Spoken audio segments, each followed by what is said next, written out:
Dracula by Bram Stoker. Chapter 26, Dr. Seward's Diary. October 29th. This is written in the train from Varna to Galatz. Last night we all assembled a little before the time of sunset. Each of us had done his work as well as he could, so far as thought, and endeavor, and opportunity go. We are prepared for the whole of our journey, and for our work when we get to Galatz. When the usual time came round, Mrs. Harker prepared herself for her hypnotic effort, and after a longer and more serious effort on the part of Van Helsing than has been usually necessary, she sank into the trance. Usually she speaks on a hint, but this time the professor had to ask her questions, and to ask them pretty resolutely, before we could learn anything. At last her answer came. "I can see nothing. We are still. There are no waves lapping, but only a steady swirl of water softly running against the hawser. I can hear men's voices calling, near and far, and the roll and creak of oars in the rowlocks. A gun is fired somewhere. The echo of it seems far away. There is tramping of feet overhead, and ropes and chains are dragged along. What is this? There is a gleam of light. I can feel the air blowing upon me." Here she stopped. She had risen, as if impulsively, from where she lay on the sofa, and raised both her hands, palms upwards, as if lifting a weight. Van Helsing and I looked at each other with understanding. Quincy raised his eyebrows slightly and looked at her intently, whilst Harker's hand instinctively closed round the hilt of his kukri. There was a long pause. We all knew that the time when she could speak was passing, but we felt that it was useless to say anything. Suddenly she sat up, and, as she opened her eyes, said sweetly, "Would none of you like a cup of tea? You must all be so tired." We could only make her happy, and so acquiesced. She bustled off to get tea.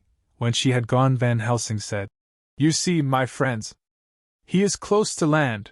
He has left his earth chest. But he has yet to get on shore.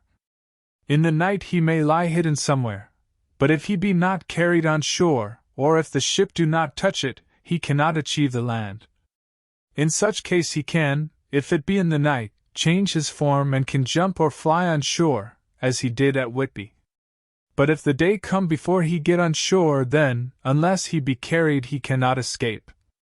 And if he be carried, then the customs men may discover what the box contain. Thus, in fine, if he escape not on shore tonight, or before dawn, there will be the whole day lost to him.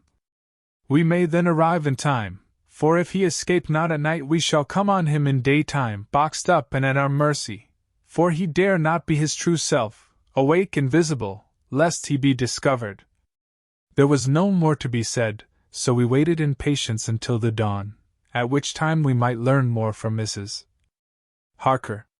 Early this morning we listened, with breathless anxiety, for her response in her trance. The hypnotic stage was even longer in coming than before, and when it came the time remaining until full sunrise was so short that we began to despair. Van Helsing seemed to throw his whole soul into the effort. At last, in obedience to his will, she made reply. "All is dark. I hear lapping water, level with me, and some creaking as of wood on wood." She paused, and the red sun shot up.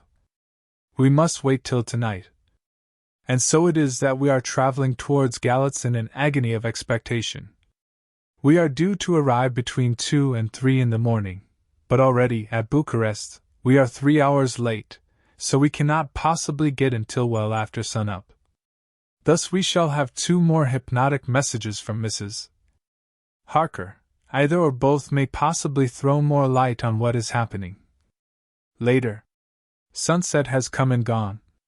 Fortunately it came at a time when there was no distraction, for had it occurred whilst we were at a station, we might not have secured the necessary calm and isolation. Mrs. Harker yielded to the hypnotic influence even less readily than this morning. I am in fear that her power of reading the Count's sensations may die away, just when we want it most. It seems to me that her imagination is beginning to work. Whilst she has been in the trance hitherto, she has confined herself to the simplest of facts. If this goes on, it may ultimately mislead us. If I thought that the Count's power over her would die away equally with her power of knowledge, it would be a happy thought. But I am afraid that it may not be so. When she did speak, her words were enigmatical. Something is going out. I can feel it pass me like a cold wind. I can hear, far off, confused sounds as of men talking in strange tongues, fierce falling water, and the howling of wolves. She stopped and a shudder ran through her, increasing in intensity for a few seconds, till, at the end, she shook as though in a palsy. She said no more, even in answer to the professor's imperative questioning. When she woke from the trance, she was cold, and exhausted, and languid, but her mind was all alert. She could not remember anything, but asked what she had said. When she was told, she pondered over it deeply for a long time and in silence. October 30th, 7 a.m. We are near Galatz now, and I may not have time to write later. Sunrise this morning was anxiously looked for by us all. Knowing of the increasing difficulty of procuring the hypnotic trance, Van Helsing began his passes earlier than usual.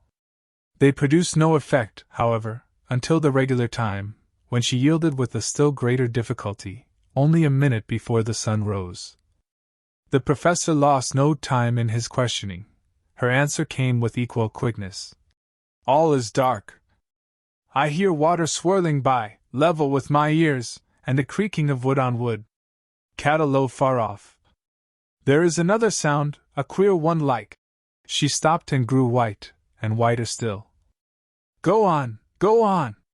Speak, I command you, said Van Helsing in an agonized voice.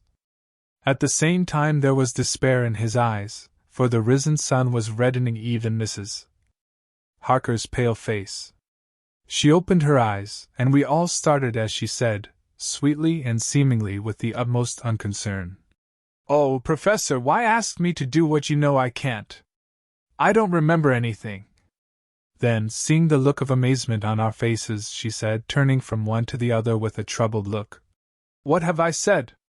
What have I done? I know nothing, only that I was lying here, half asleep, and heard you say go on. Speak, I command you.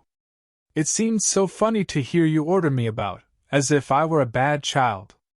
Oh, Madam Mina, he said sadly, it is proof, if proof be needed, of how I love and honor you, when a word for your good, spoken more earnest than ever, can seem so strange because it is to order her whom I am proud to obey.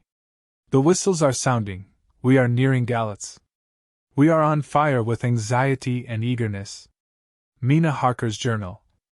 October 30th. Mr. Morris took me to the hotel where our rooms had been ordered by telegraph, he being the one who could best be spared, since he does not speak any foreign language. The forces were distributed much as they had been at Varna, except that Lord Godalming went to the vice-consul, as his rank might serve as an immediate guarantee of some sort to the official, we being in extreme hurry. Jonathan and the two doctors went to the shipping agent to learn particulars of the arrival of the Tsarina Catherine. Later, Lord Godalming has returned. The consul is away, and the vice-consul sick, so the routine work has been attended to by a clerk. He was very obliging, and offered to do anything in his power. Jonathan Harker's Journal. October 30th. At 9 o'clock Dr. Van Helsing, Dr. Seward, and I called on Messrs.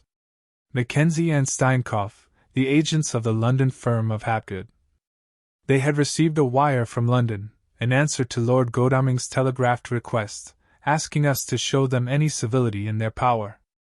They were more than kind and courteous, and took us at once on board the Tsarina Catherine, which lay at anchor out in the river harbor. There we saw the captain, Donaldson by name, who told us of his voyage. He said that in all his life he had never had so favorable a run. Man, he said, but it made us afeard, for we expected that we should have to pay for it why some rare piece o' ill luck, so as to keep up the average.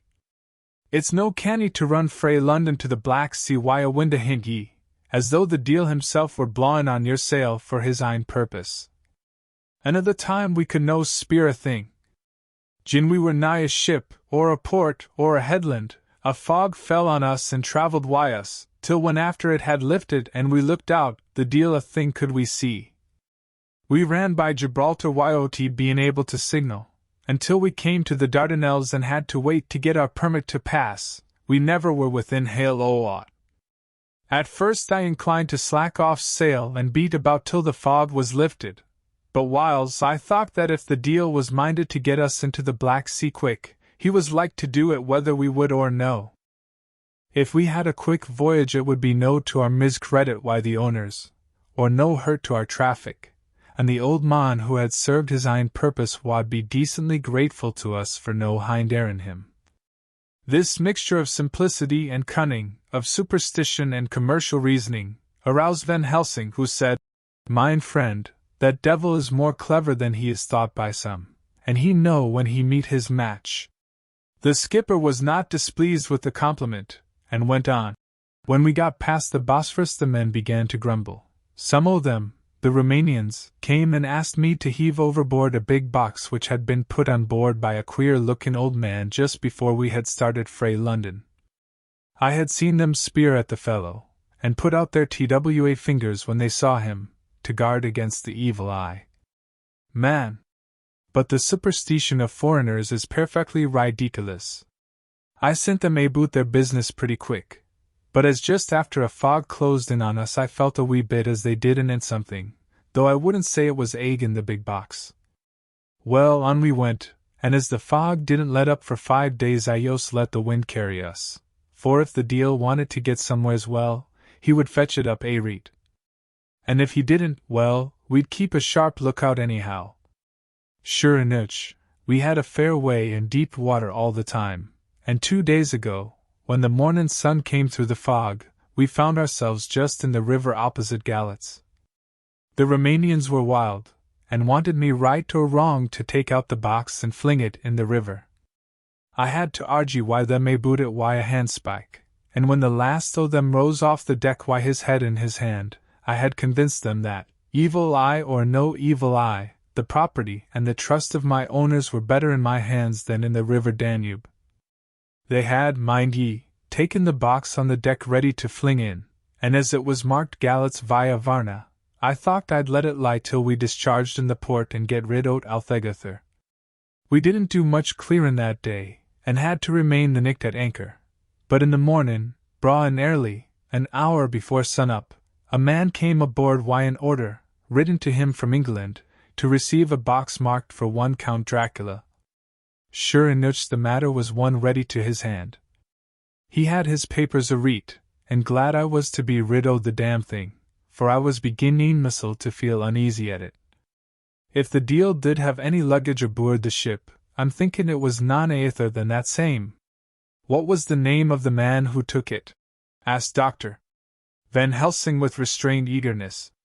I'll be tellin' ye quick, he answered, and stepping down to his cabin, produced a receipt signed Emanuel Hildesheim. Bergenstrasse 16 was the address. We found out that this was all the captain knew, so with thanks we came away.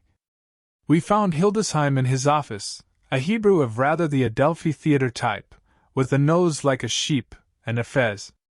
His arguments were pointed with specie redoing the punctuation, and with a little bargaining he told us what he knew. This turned out to be simple but important. He had received a letter from Mr. de Ville of London, telling him to receive, if possible before sunrise so as to avoid customs, a box which would arrive at Galatz in the Tsarina Catherine. This he was to give in charge to a certain Petrov Skinsky, who dealt with the Slovaks who traded down the river to the port. He had been paid for his work by an English banknote, which had been duly cashed for gold at the Danube International Bank. When Skinsky had come to him, he had taken him to the ship and handed over the box, so as to save porterage. That was all he knew. We then sought for Skinsky, but were unable to find him. One of his neighbors, who did not seem to bear him any affection, said that he had gone away 2 days before, no one knew whither.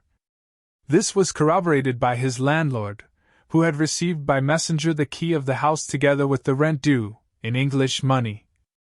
This had been between 10 and 11 o'clock last night. We were at a standstill again. Whilst we were talking, one came running and breathlessly gasped out that the body of Skinsky had been found inside the wall of the churchyard of St. Peter, and that the throat had been torn open as if by some wild animal. Those we had been speaking with ran off to see the horror, the women crying out, "This is the work of a Slovak." We hurried away lest we should have been in some way drawn into the affair, and so detained. As we came home we could arrive at no definite conclusion. We were all convinced that the box was on its way by water to somewhere, but where that might be we would have to discover. With heavy hearts we came home to the Hotel to Mina. When we met together, the first thing was to consult as to taking Mina again into our confidence.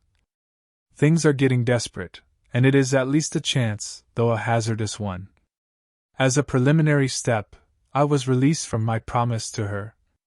Mina Harker's Journal. October 30th evening. They were so tired and worn out and dispirited that there was nothing to be done till they had some rest, so I asked them all to lie down for half an hour whilst I should enter everything up to the moment. I feel so grateful to the man who invented the Traveller's typewriter and to Mr. Morris for getting this one for me. I should have felt quite astray doing the work if I had to write with a pen. It is all done. Poor dear, dear Jonathan, what he must have suffered, what must he be suffering now? He lies on the sofa hardly seeming to breathe, and his whole body appears in collapse. His brows are knit, his face is drawn with pain. Poor fellow, maybe he is thinking, and I can see his face all wrinkled up with the concentration of his thoughts. Oh, if I could only help at all! I shall do what I can. I have asked Dr. Van Helsing, and he has got me all the papers that I have not yet seen. Whilst they are resting, I shall go over all carefully, and perhaps I may arrive at some conclusion. I shall try to follow the professor's example, and think without prejudice on the facts before me. I do believe that under God's providence I have made a discovery. I shall get the maps and look over them. I am more than ever sure that I am right. My new conclusion is ready, so I shall get our party together and read it. They can judge it. It is well to be accurate, and every minute is precious. Mina Harker's memorandum. Entered in her journal. Ground of inquiry. Count Dracula's problem is to get back to his own place. He must be brought back by someone. This is evident, for had he power to move himself as he wished he could go either as man, or wolf, or bat, or in some other way. He evidently fears discovery or interference, in the state of helplessness in which he must be confined as he is between dawn and sunset in his wooden box. How is he to be taken? Here a process of exclusions may help us. By road, by rail, by water? 1. By road. There are endless difficulties, especially in leaving the city. There are people, and people are curious, and investigate. A hint, a surmise, a doubt as to what might be in the box, would destroy him. There are, or there may be, customs and octroi officers to pass. His pursuers might follow. This is his highest fear, and in order to prevent his being betrayed he has repelled, so far as he can, even his victim me. 2. By rail. There is no one in charge of the box. It would have to take its chance of being delayed, and delay would be fatal, with enemies on the track. True, he might escape at night, but what would he be, if left in a strange place with no refuge that he could fly to?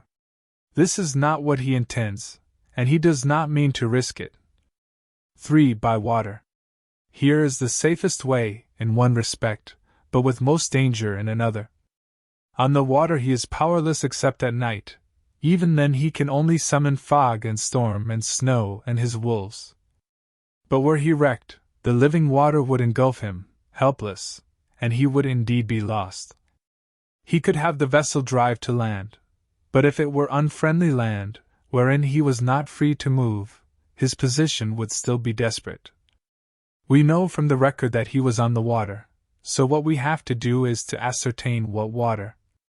The first thing is to realize exactly what he has done as yet. We may, then, get a light on what his later task is to be.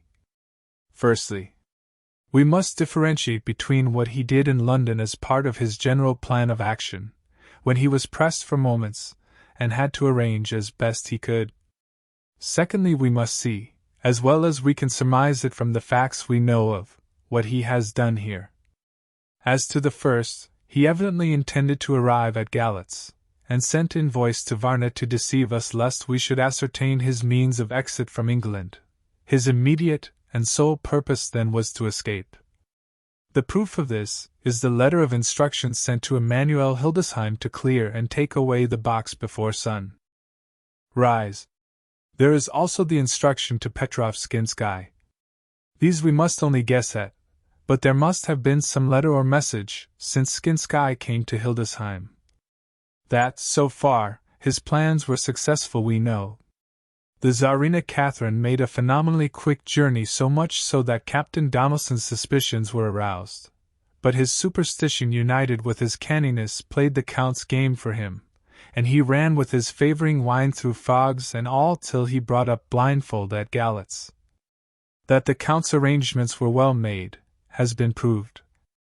Hildesheim cleared the box, took it off, and gave it to Skinsky. Skinsky took it, and here we lose the trail. We only know that the box is somewhere on the water, moving along.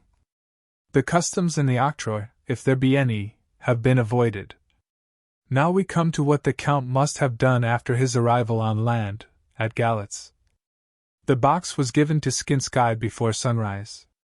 At sunrise the Count could appear in his own form. Here, we ask why Skinsky was chosen at all to aid in the work?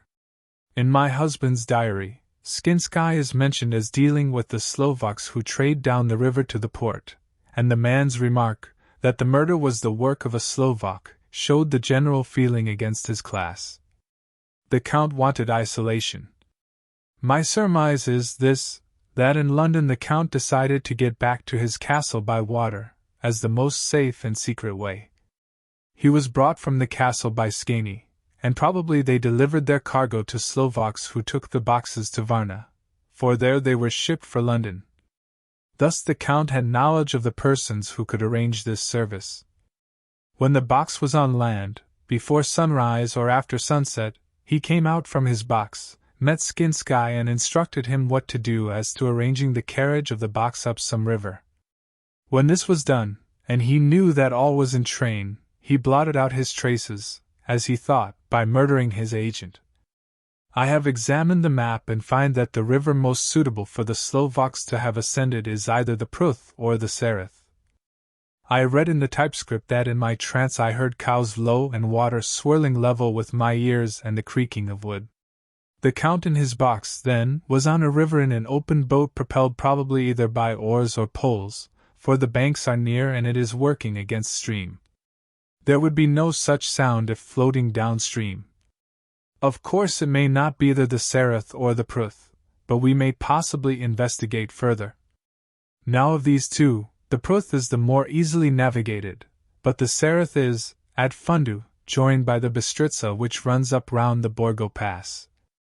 The loop it makes is manifestly as close to Dracula's castle as can be got by water. Mina Harker's journal continued. When I had done reading, Jonathan took me in his arms and kissed me. The others kept shaking me by both hands, and Dr. Van Helsing said, "Our dear Madam Mina is once more our teacher. Her eyes have been where we were blinded. Now we are on the track once again, and this time we may succeed. Our enemy is at his most helpless, and if we can come on him by day, on the water, our task will be over. He has a start, but he is powerless to hasten, as he may not leave his box lest those who carry him may suspect. For them to suspect would be to prompt them to throw him in the stream where he perish. This he knows and will not. Now men, to our council of war, for, here and now, we must plan what each and all shall do. I shall get a steam launch and follow him, said Lord Godalming. And I horses to follow on the bank lest by chance he land, said Mr. Morris. Good, said the professor. Both good. But neither must go alone. There must be force to overcome force if need be. The Slovak is strong and rough, and he carries rude arms. All the men smiled, for amongst them they carried a small arsenal. Said Mr. Morris, I have brought some Winchesters. They are pretty handy in a crowd, and there may be wolves. The Count, if you remember, took some other precautions. He made some requisitions on others that Mrs. Harker could not quite hear or understand. We must be ready at all points. Doctor, Seward said, I think I had better go with Quincy. We have been accustomed to hunt together, and we too, well armed, will be a match for whatever may come along. You must not be alone, Art. It may be necessary to fight the Slovaks, and a chance thrust, for I don't suppose these fellows carry guns would undo all our plans. There must be chances this time. We shall not rest until the Count's head and body have been separated, and we are sure that he cannot reincarnate. He looked at Jonathan as he spoke, and Jonathan looked at me. I could see that the poor dear was torn about in his mind. Of course he wanted to be with me, but then the boat service would, most likely, be the one which would destroy the vampire. Why did I hesitate to write the word? He was silent a while, and during his silence Dr. Van Helsing spoke. Friend Jonathan, this is to you for twice reasons. First, because you are young and brave and can fight, and all energies may be needed at the last. And again that it is your right to destroy him that which has wrought such woe to you and yours. Be not afraid for Madam Mina, she will be my care, if I may. I am old. My legs are not so quick to run as once, and I am not used to ride so long or to pursue as need be, or to fight with lethal weapons. But I can be of other service, I can fight in other way. And I can die, if need be, as well as younger men. Now let me say that what I would is this. While you, my Lord Godalming and friend Jonathan go in your so swift little steamboat up the river, and whilst John and Quincy guard the bank where perchance he might be landed, I will take Madam Mina right into the heart of the enemy's country. Whilst the old fox is tied in his box, floating on the running stream whence he cannot escape to land where he dares not raise the lid of his coffin box lest his Slovak carriers should in fear leave him to perish, we shall go in the track where Jonathan went, from Bistritz over the Borgo, and find our way to the castle of Dracula. Here, Madam Mina's hypnotic power will surely help, and we shall find our way all dark and unknown otherwise after the first sunrise when we are near that fateful place. There is much to be done, and other places to be made sanctify, so that nest of vipers be obliterated. Here Jonathan interrupted him hotly. Do you mean to say, Professor Van Helsing, that you would bring Mina, in her sad case and tainted as she is with that devil's illness, right into the jaws of his death trap?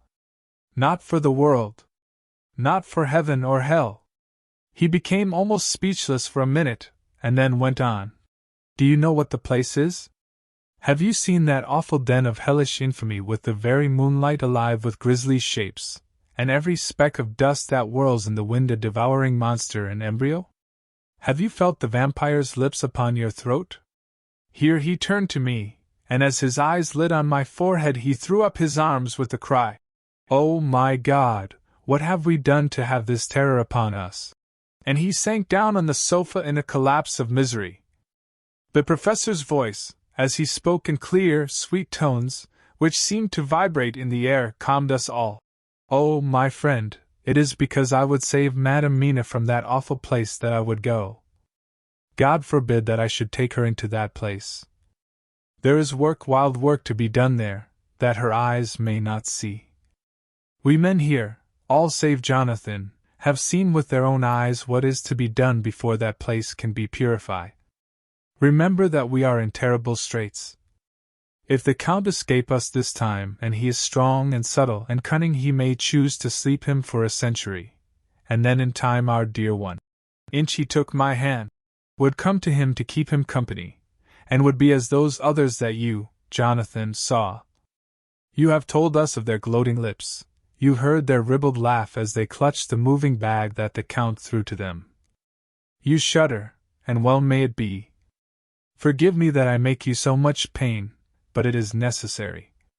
My friend, is it not a dire need for the which I am giving, possibly my life? If it were that any one went into that place to stay, it is I who would have to go to keep them company. Do as you will, said Jonathan with a sob that shook him all over. We are in the hands of God. Later. Oh, it did me good to see the way that these brave men worked. How can women help loving men when they are so earnest, and so true, and so brave? And, too, it made me think of the wonderful power of money. What can it not do when it is properly applied, and what might it do when basely used? I felt so thankful that Lord Godalming is rich, and that both he and Mr. Morris, who also has plenty of money, are willing to spend it so freely. For if they did not, our little expedition could not start, either so promptly or so well equipped, as it will within another hour. It is not 3 hours since it was arranged what part each of us was to do, and now Lord Godalming and Jonathan have a lovely steam launch, with steam up ready to start at a moment's notice. Dr. Seward and Mr. Morris have half a dozen good horses, well appointed. We have all the maps and appliances of various kinds that can be had. Professor Van Helsing and I are to leave by the 11:40 train tonight for Veresti, where we are to get a carriage to drive to the Borgo Pass. We are bringing a good deal of ready money, as we are to buy carriage and horses. We shall drive ourselves, for we have no one whom we can trust in the matter. The professor knows something of a great many languages, so we shall get on all right. We have all got arms, even for me a large bore revolver. Jonathan would not be happy unless I was armed like the rest. Alas! I cannot carry one arm that the rest do. The scar on my forehead forbids that. Dear Doctor, Van Helsing comforts me by telling me that I am fully armed as there may be wolves. The weather is getting colder every hour, and there are snow flurries which come and go as warnings. Later. It took all my courage to say goodbye to my darling. We may never meet again. Courage, Mina!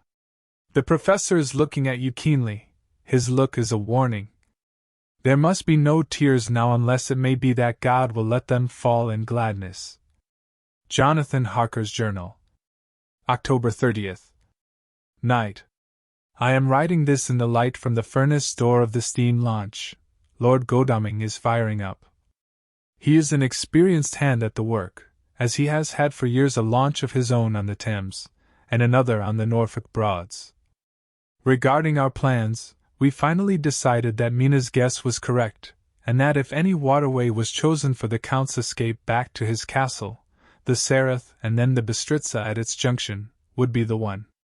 We took it that somewhere about the 47th degree, north latitude, would be the place chosen for the crossing the country between the river and the Carpathians.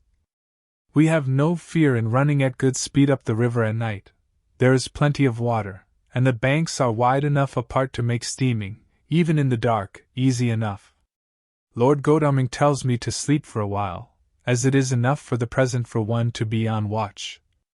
But I cannot sleep. How can I, with the terrible danger hanging over my darling, and her going out into that awful place? My only comfort is that we are in the hands of God. Only for that faith it would be easier to die than to live, and so be quit of all the trouble. Mr. Morris and Dr. Seward were off on their long ride before we started. They are to keep up the right bank, far enough off to get on higher lands where they can see a good stretch of river and avoid the following of its curves. They have, for the first stages, 2 men to ride and lead their spare horses 4 in all, so as not to excite curiosity. When they dismiss the men, which shall be shortly, they shall themselves look after the horses. It may be necessary for us to join forces, if so they can mount our whole party. One of the saddles has a movable horn, and can be easily adapted for Mina, if required. It is a wild adventure we are on. Here, as we are rushing along through the darkness, with the cold from the river seeming to rise up and strike us, with all the mysterious voices of the night around us, it all comes home. We seem to be drifting into unknown places and unknown ways, into a whole world of dark and dreadful things. Godalming is shutting the furnace door. October 31st. Still hurrying along. The day has come, and Godalming is sleeping. I am on watch. The morning is bitterly cold, the furnace heat is grateful, though we have heavy fur coats. As yet we have passed only a few open boats, but none of them had on board any box or package of anything like the size of the one we seek. The men were scared every time we turned our electric lamp on them, and fell on their knees and prayed. November 1st evening. No news all day. We have found nothing of the kind we seek. We have now passed into the Bystritza, and if we are wrong in our surmise our chance is gone. We have overhauled every boat, big and little. Early this morning, one crew took us for a government boat, and treated us accordingly. We saw in this a way of smoothing matters, so at Fundu, where the Bystritza runs into the Sereth, we got a Romanian flag which we now fly conspicuously. With every boat which we have overhauled since then this trick has succeeded. We have had every deference shown to us, and not on. See any objection to whatever we chose to ask or do. Some of the Slovaks tell us that a big boat passed them, going at more than usual speed as she had a double crew on board. This was before they came to Fundu, so they could not tell us whether the boat turned into the Bystritza or continued on up the Sereth. At Fundu we could not hear of any such boat, so she must have passed there in the night. I am feeling very sleepy. The cold is perhaps beginning to tell upon me, and nature must have rest some time. Godalming insists that he shall keep the first watch. God bless him for all his goodness to poor dear Mina and me. November 2nd morning. It is broad daylight. That good fellow would not wake me. He says it would have been a sin too, for I slept peacefully and was forgetting my trouble. It seems brutally selfish to me to have slept so long, and let him watch all night, but he was quite right. I am a new man this morning, and, as I sit here and watch him sleeping, I can do all that is necessary both as to minding the engine, steering, and keeping watch. I can feel that my strength and energy are coming back to me.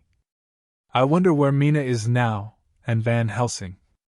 They should have got to Veresti about noon on Wednesday.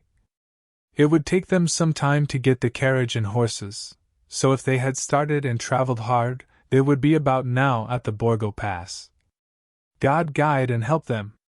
I am afraid to think what may happen. If we could only go faster. But we cannot. The engines are throbbing and doing their utmost. I wonder how Dr. Seward and Mr. Morris are getting on. There seem to be endless streams running down the mountains into this river, but as none of them are very large at present, at all events, though they are terrible doubtless in winter, and when the snow melts the horsemen may not have met much obstruction. I hope that before we get to Strasbourg we may see them, for if by that time we have not overtaken the Count, it may be necessary to take counsel together what to do next. Dr. Seward's Diary. November 2nd. 3 days on the road. No news, and no time to write it if there had been, for every moment is precious. We have had only the rest needful for the horses, but we are both bearing it wonderfully. Those adventurous days of ours are turning up useful. We must push on. We shall never feel happy till we get the launch in sight again. November 3rd. We heard at Fundu that the launch had gone up the Bystritza. I wish it wasn't so cold. There are signs of snow coming, and if it falls heavy it will stop us. In such case we must get a sledge and go on, Russian fashion. November 4th. Today we heard of the launch having been detained by an accident when trying to force a way up the rapids. The Slovak boats get up all right, by aid of a rope and steering with knowledge. Some went up only a few hours before. Godalming is an amateur fitter himself, and evidently it was he who put the launch in trim again. Finally, they got up the rapids all right, with local help, and are off on the chase afresh. I fear that the boat is not any better for the accident. The peasantry tell us that after she got upon smooth water again, she kept stopping every now and again so long as she was in sight. We must push on harder than ever. Our help may be wanted soon. Mina Harker's Journal. October 31st. Arrived at Veresti at noon. The professor tells me that this morning at dawn he could hardly hypnotize me at all, and that all I could say was dark and quiet. He is off now buying a carriage and horses. He says that he will later on try to buy additional horses, so that we may be able to change them on the way. We have something more than 70 miles before us. The country is lovely, and most interesting. If only we were under different conditions, how delightful it would be to see it all. If Jonathan and I were driving through it alone, what a pleasure it would be. To stop and see people, and learn something of their life, and to fill our minds and memories with all the color and picturesqueness of the whole wild, beautiful country and the quaint people. But, alas! Later. Dr. Van Helsing has returned. He has got the carriage and horses. We are to have some dinner, and to start in an hour. The landlady is putting us up a huge basket of provisions. It seems enough for a company of soldiers. The professor encourages her, and whispers to me that it may be a week before we can get any good food again. He has been shopping too, and has sent home such a wonderful lot of fur coats and wraps, and all sorts of warm things. There will not be any chance of our being cold. We shall soon be off. I am afraid to think what may happen to us. We are truly in the hands of God. He alone knows what may be, and I pray Him, with all the strength of my sad and humble soul, that He will watch over my beloved husband, that whatever may happen, Jonathan may know that I loved him and honored him more than I can say, and that my latest and truest thought will be always for him.